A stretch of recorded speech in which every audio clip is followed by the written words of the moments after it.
Let me show you how to make something like this. You're gonna find a simple picture that you like and download it. Then you're gonna go to a website like this one, so you can convert that to an SVG. Then you're gonna go to this website and upload the SVG you just made. It might take a while, there it goes. Then you come over to refine dots. Now Desmos can only handle 1,000 in one table. So if you want it to be easy, you gotta set it to that.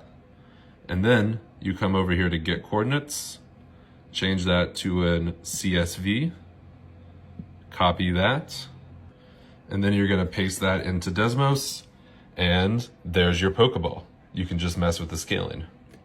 I'm doing the exact same thing for another picture. If this pops up, you just gotta wait. 2 minutes later, there we go. So now we have X1, Y1 and X2, Y2, making our two different pictures. Now's the fun part. So in Desmos, you can graph a point. See, we can graph 2, 3, and we get that point. But it doesn't have to just be numbers. We can make those 2, 3's equations. So let's build the X coordinate first. And we're gonna use T1 to change it. So it's gonna go from 0 to 1. And we want it to be the first picture when T1 equals 0.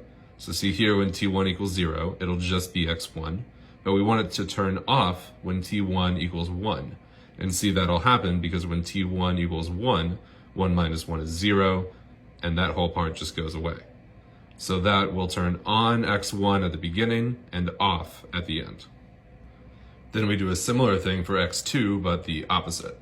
So when T1 is 0, X2 will go away, and when T1 is 1, it'll be X2. Then you do the exact same thing with the Y coordinate, and you see that makes it shift from one to the other. Now to add the swirl, we're just gonna do like a circle thing, like cosine and sine. And then we're gonna add that to the coordinates. So you see here's the X coordinate, but we want T1 and T minus 1. That way the swirl part turns off at 0 and at 1, but in the middle it makes it all swirly. And you see this is where we have to switch to the phone because the computer gets too slow.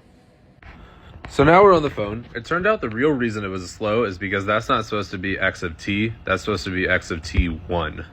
And you see that makes it way better. Makes it a bit bulkier, but we'll just change the size of the points to make it look better again.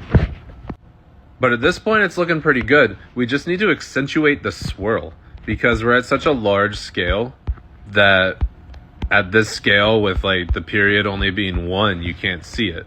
So you make the period better, or not the period, but the amplitude. And then now we're gonna change the period, make the period a little bit different.